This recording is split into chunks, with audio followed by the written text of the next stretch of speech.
हम चर्चा करते हैं यूरोपीय शक्तियों का भारत में आगमन। व्यापारिक मार्ग। प्राचीन काल से ही भारत का विदेशों से संपर्क रहा है। 16वीं शताब्दी से भारत से व्यापार करने के लिए यूरोपीय शक्तियों ने भारत आना प्रारंभ किया, जिसमें पुर्तगाली, डच, फ्रांसीसी और ब्रिटिश प्रमुख थी। भारत और यूरोप के मध्य व्यापार जल और थल द्वारा होता था। इन मार्गों की संख्या 3 थी। प्रथम मार्ग फारस की खाड़ी से होता हुआ समुद्री मार्ग। इस मार्ग से इराक, तुर्की, वेनिस और जिनेवा से व्यापार होता था।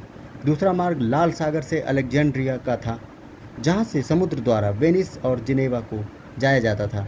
तीसरा मार्ग मध्य एशिया से मिस्र और फिर यूरोप के लिए था। एक चित्र आपके सामने है जो मार्ग को स्पष्ट करता है, आप इसको देखिए ध्यान से।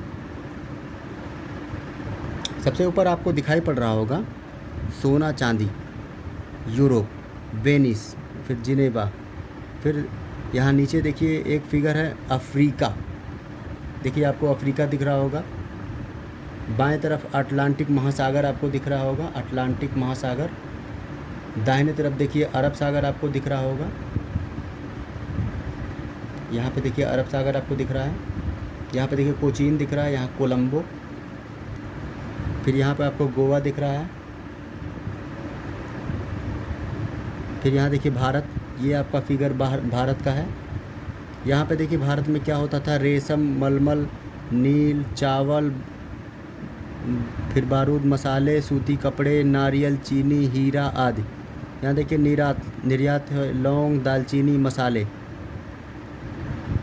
फिर यहाँ देखिए अरब सागर, कोलंबो, यहाँ देखिए बंगाल की खाड़ी। फिर यहाँ देखिए दालचीनी, लकड़ी, काली मिर्च, अन्य मसाले। यहाँ नीचे हिंद महासागर है। इस प्रकार से यूरोप के सभी क्षेत्रों में भारत की वस्तुओं के वितरण के लिए वेनिस और जिनेवा प्रमुख व्यापारिक केंद्र थे। इटली ने भारत की प्रमुख वस्तुओं के व्यापार पर अपना एकाधिकार जमाए रखने के लिए यूरोप की शक्तियों की व्यापार में हिस्सेदारी को रोक दिया। 15वीं शताब्दी 1453 ईस्वी में कस्तुनतुनिया पर तुर्कों ने अपना अधिकार कर लिया। अब तुर्कों ने यूरोप और भारत के मध्य पुराने सभी संचार के माध्यमों को बंद कर दिया। कस्तुनतुनिया नगर व्यापार मार्ग का मुख्य द्वार था, अतः व्यापार के लिए यूरोप के व्यापारियों को कस्तुनतुनिया नगर पार करना ही पड़ता था। लेकिन तुर्कों द्वारा मार्ग पर कब्जा होने के कारण यूरोप और भारत के मध्य व्यापार को बहुत धक्का लगा। समुद्री मार्ग की खोज। अब यूरोप वासियों ने व्यापार के लिए नए मार्ग की खोज करना आरंभ कर दिया।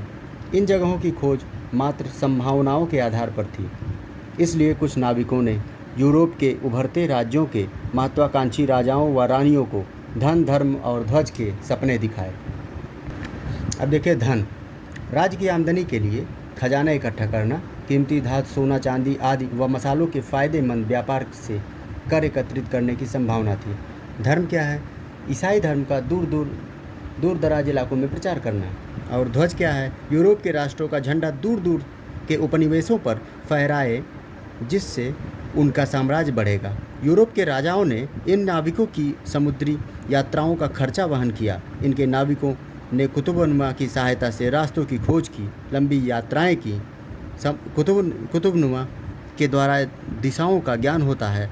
भारत की खोज में निकले स्पेन निवासी कोलंबस ने अमेरिका की खोज की तथा पुर्तगाल निवासी वास्को डी गामा अपनी लंबी जल यात्रा के दौरान अफ्रीका के दक्षिणी छोर से होते हुए भारत के पश्चिमी समुद्र तट के कालीकट बंदरगाह 1498 ईस्वी पर पहुंच गया।